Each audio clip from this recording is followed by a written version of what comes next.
Hi everybody and welcome back. Now we are here in a place that few people ever get to see, Paul Goodnight's actual working studio. Now Paul, I can't believe that in your studio, basically there's none of your own artwork. Why is that? Well, I love the spirit of other people's work, other people's creations. And also, I'm a great art thief. So I look at the nuances of the things that they might do and see how I can incorporate my own work. The other part of that is that when John Biggers, I always refer to him, John always would tell me, he says, do you have any artwork that you yourself would not sell? And I said, yeah, I would like to keep a lot of the works that I really like. He goes, no. He said, the work that you do doesn't belong to you. The work that you do belongs to somebody else. It's like having a child. The child doesn't belong to you. It's created through you and your wife or the other person, and then you send it out to the world. And that's when it's appreciated most. And I said, wow, that makes a lot of sense to me.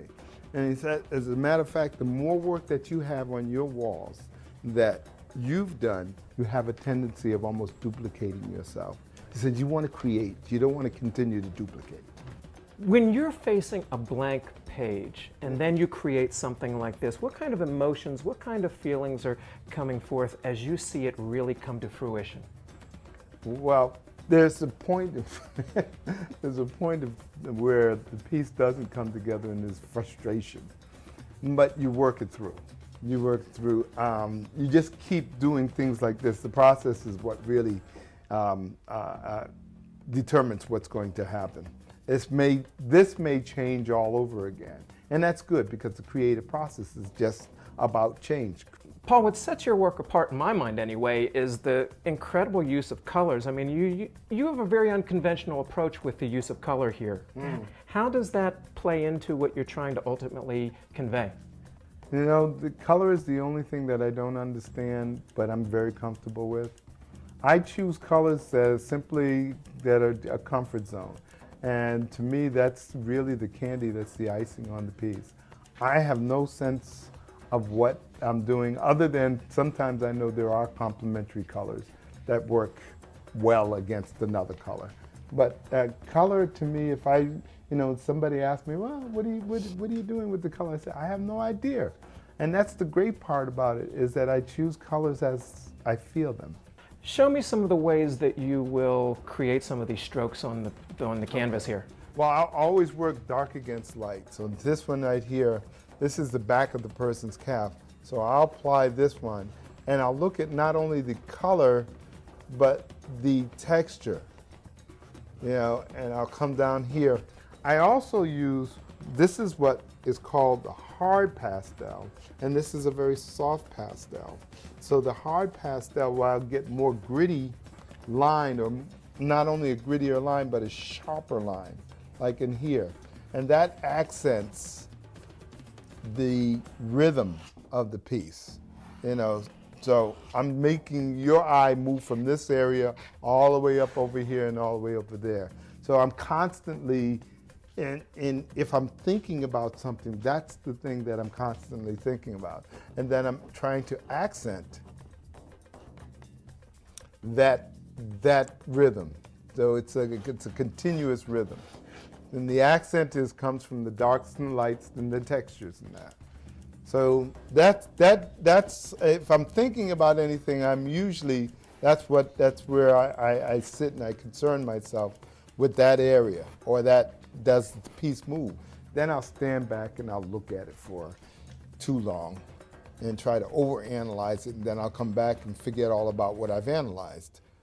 You're getting a great sense of just hand to canvas touch, that very tactile feel. What does that feel like for you as you're creating this, as it happens? When you're on, it feels wonderful. When you're off, you're trying to figure it out. But you work yourself through it.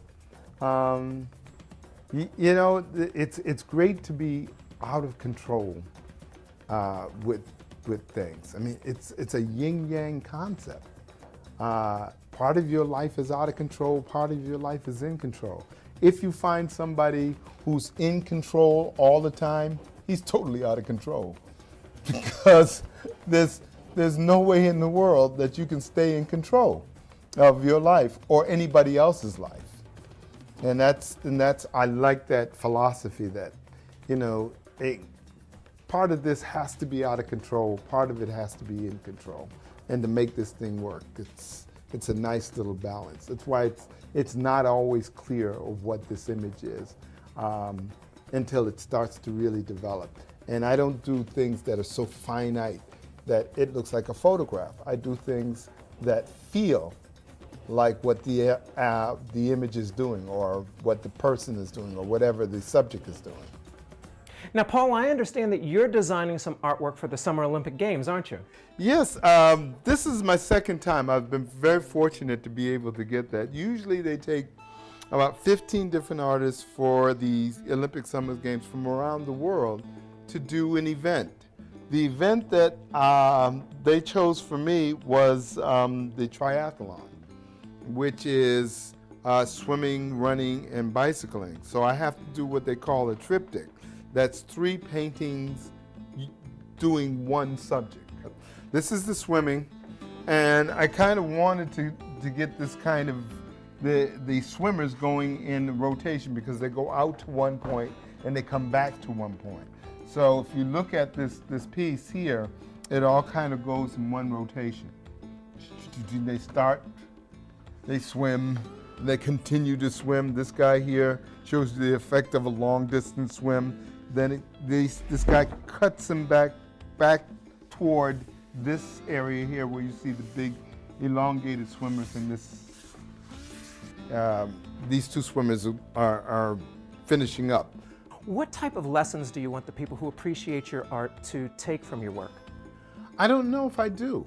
I'm not sure if there is a real, I think sometimes it's in the relationship of the work and the person who's viewing it.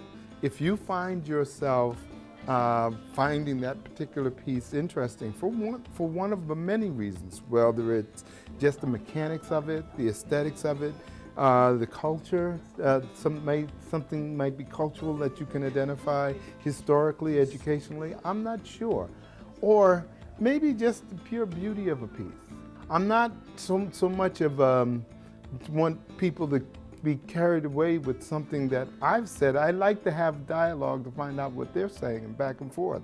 Like I say, it's always been a means for communication with me. Coming up next, we'll show you how others are incredibly inspired by Paul Goodnight's work. Stay with us.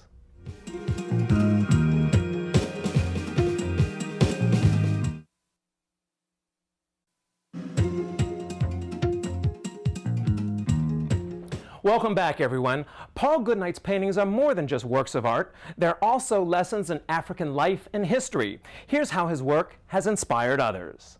We have students from over 93 different countries speaking 60 some odd different languages. Paul has traveled widely, has brought back images to share, stories of compassion, celebration. I see in his work a high degree of positivism. I think his work helps support the work that our students are engaged in, the very hard work of coming from other places, establishing themselves here, and doing well and being successful. I actually appreciate the fact that it reminds me of my childhood. You know, I grew up in Africa, and you know, it has a feeling of community. It has a feeling of family.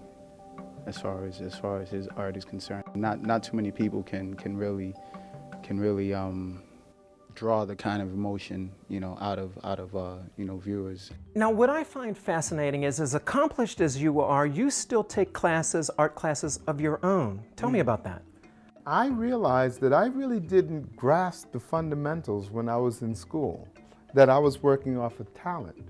And I understood then that I need some real fundamentals in order to grow, to really become a better artist.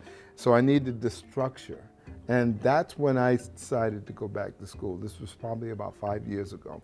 Well, there are so many people out there that love your artwork. Obviously, they'd want to take lessons from you. Do you foresee a day where you will be a teacher as well? Yeah, the one thing that I've learned is that you can't get a lot of knowledge without giving it back, because it doesn't belong to you. Whatever you've learned, you must pass on to those people who are willing to take it and pass it on to. So you gotta. I mean, that's part of the process in itself. So yeah, I want to teach because I know that what I've learned has benefited me in a big way.